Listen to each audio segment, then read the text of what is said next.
Social మీడియాకు వయోపరిమితి, చిన్నపిల్లలను దూరంగా ఉంచేందుకే త్వరలో ప్రభుత్వం నిర్ణయం తీసుకునే అవకాశం కేంద్ర ఐటీ కార్యదర్శి వెల్లడి. గజియాబాద్లో 3 బాలికల ఆత్మహత్య నేపథ్యంలో ఇప్పుడు ఇది ఒక ఘటన జరిగింది కాబట్టి తూతు మంత్రంగా ఇప్పుడు దీన్ని ముందటేసుకుంటారు. పోరగాన్లకు సెల్లులు ఇయ్యద్దు అనేది తల్లిదండ్రులకే ఉండాలి. ఇప్పటి పోరగాన్లు అయితే 9వ తరగతులు 10వ తరగతుల్లో ఏకంగా స్మార్ట్ ఫోన్లు జేబులు వేసుకుంటాను, స్కూల్కి పోతాను. ఇక ఇంటర్మీడియట్ బీటెక్ వాళ్ళంటే చెప్పవలసిన అవసరమే లేదు. ఈ సెల్ ఫోన్లల్లో భయంకరమైన గేమ్స్ వచ్చినాయి, భయంకరమైన యాప్స్ వచ్చినాయి, ఒక రకరకాలుగా వచ్చినాయి. ఇక నిన్న ఒక కొత్త ముచ్చటిన పడ్డది, వైఫ్స్ ఎక్స్చేంజ్ జరుగుతుందట. ముంబై, హైదరాబాదు, బెంగళూరు, దీన్ని వైఫ్ స్వాపింగో ఏదో అంటారు వాళ్ళు. వైఫ్ స్వాపింగ్ ఏదో అన్నారు. ఏంటంటే వైఫ్స్ని ఎక్స్చేంజ్ చేసుకోవడం. ఒక 10-15 మంది లేకపోతే ఒక 20-50 మంది సమూహంగా ఒక నిర్మానుష్యమైన ప్రదేశానికి వెళ్ళిపోతారట, లేకపోతే ఏదైనా ఒక పెద్ద హోటల్కి వెళ్తారట, ఒక గేమ్ ఆడతారట. మన పెళ్ళిళ్ళలో గేమ్స్ ఉంటాయిగా, బిందెలో ఉంగరం వేసి తీసుడు. భార్య ఈ పెళ్లిపిల్లగాడు పెళ్లిపిల్ల ఈ బిందెలో ఉంగరం ఎత్తే ఎవరు దొరికితే వాళ్ళు తీసుకొని ఆట ఆడు. సేమ్ ఇట్లనే కీ చైన్స్ ఉంటాయి కదా, car key chains, bike key chains.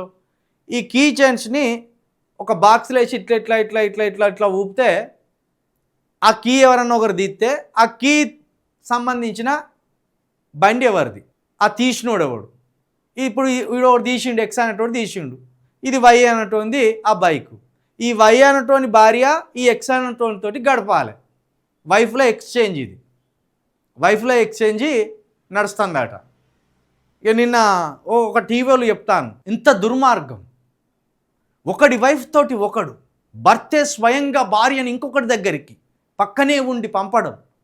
సరే, భర్తలకు బుద్ధి లేదు, ఎంతసేపు మొగోళ్ళ కోణంలోనే మొగోళ్ళను దుర్భాషలాడమే, మొగోళ్ళను నిందించడమే. కానీ ఈ ఆటకు తీసుకపోతాను అన్నప్పుడు భార్య చెప్పు తీసి గాడిది ఎటు తీసుకపోతాను ఎవరను, ఏం ఆటరా గది అని భార్య అన్నాలి కదా. మరి భార్య ఎట్లా ఒప్పుకుంటాను దీనికి? చెప్పేటామె నిన్న మహిళా యాంకర్ ఆమె. ఇక ఆమె ఏం చెప్తాంది, అసలు చెప్పడానికే చాలా సిగ్గుగా ఉంది. భర్తలు భార్యలను ఎక్స్చేంజ్ చేసుకుంటాను, సొంత భర్తే ఇంకొక పరాయి పురుషుడి దగ్గరికి నువ్వు గడుపమని పంపుతున్నాడు. వాడు గాడిది కొడుకు అనుకుందాం, వాడు లుచ్చగాడు అనుకుందాం, వాడు హౌలగాడు అనుకుందాం.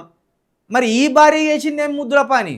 ఆ కీ వేసి ఊపుతా అంటే ఏం ఆటరా ఇది అని ఈ మహిళ అడగవచ్చు కదా. అక్కడికక్కడ చెప్పు తీసి ఆన్ని వీన్ని ఇద్దరిని చంపవచ్చు కదా. అంటే ఇక్కడ ఒక అబ్బాయిలది తప్పు కాదు, భార్య భర్త ఇద్దరు అంగీకారంతో ఈ ఎక్స్చేంజ్ గేమ్ అనే దాన్ని ఆడుతున్నారు. ఎంతసేపు పురుషులను నిందించాలి, ఎంతసేపు మొగోళ్ళని తిట్టాలి. సరే, మొగోళ్ళు మీరు అన్నట్టు దుర్మార్గులే అనుకుందాం కాసేపు. మరి వీళ్ళు మంచోలే కదా, వీళ్ళు బుద్ధి చెప్పచ్చు కదా. ఇదే మాటలు రా గాడిదుల్లారా అని పోయిన మహిళలు ఉంటారు కదా. భర్త భార్యను తీసుకొని పోతారు ఈ గేమ్కి, పలాని భర్త పలాని భార్యను తీసుకొని వస్తాడు గేమ్కి. వచ్చేటప్పుడు వాళ్ళకి తెలియదా, వాళ్ళంతా మేజర్లే కదా మహిళలు. ఏం మాట్లాడతాను రా అని పోలీస్ స్టేషన్కి వచ్చి ఫిర్యాదు ఇవ్వచ్చు కదా. నిన్న మహిళ చెప్తాను, ఆమె నోటికి మొక్కాలే, ఒకటే తిట్టుడు మొగోళ్ళను. స్త్రీ అనుమతి లేకుండా ఎవ్వరు ఏమీ చేయలేరు. కాబట్టి ఇక్కడ వైఫ్స్ ఎక్స్చేంజ్ గేమ్ అనేది భార్యకు భర్తకు ఇద్దరి సమ్మతితోటే, ఇద్దరి అనుమతితోటే జరుగుతున్నది. ఇది కూడా ఇట్లా సెల్ ఫోన్లలో చూసే ఏడనో ఫారెన్లో జరుగుతుంది అనే దాన్ని మెల్లగా ఇక్కడ ఇంప్లిమెంట్ చేసినలాట. హైదరాబాద్లో కూడా జరుగుతున్నాయి ఇటువంటి. ఇంకా ఆ బెంగళూరు, ముంబైలో అయితే ఇది వీక్లీ గేమ్ ఆట. ఇది శని ఆదివారాలు ఈ సాఫ్ట్వేర్ ఎంప్లాయీస్కి కొన్ని ఇండస్ట్రీలకు లీవ్స్ ఉంటాయి కదా. ఇది ఒక వెర్రి పోకట, ఇది ఒక వెర్రి కల్చర్ వచ్చింది. దీంట్లో అబ్బాయిలను నిందించడానికి ఏం లేదు. అబ్బాయిలు ఒక చెడు ఆలోచన చెప్పిండ్రు అనుకో, అమ్మాయిలు కొట్టొచ్చు, తిట్టొచ్చు, కేసులు పెట్టొచ్చు, వ్యతిరేకించవచ్చు, అన్నీ ఉంటాయి హక్కులు. కానీ అమ్మాయిలు వ్యతిరేకిస్తలేరంటే, భార్యలు వ్యతిరేకిస్తలేరంటే మద్దతు తెలుపుతున్నట్టే కదా. ఇరువురి మద్దతుతోటే ఇది జరుగుతుంది. అంతేగాని దీంట్లో ఒక్కరిని నిందించవలసిన అవసరము లేదు.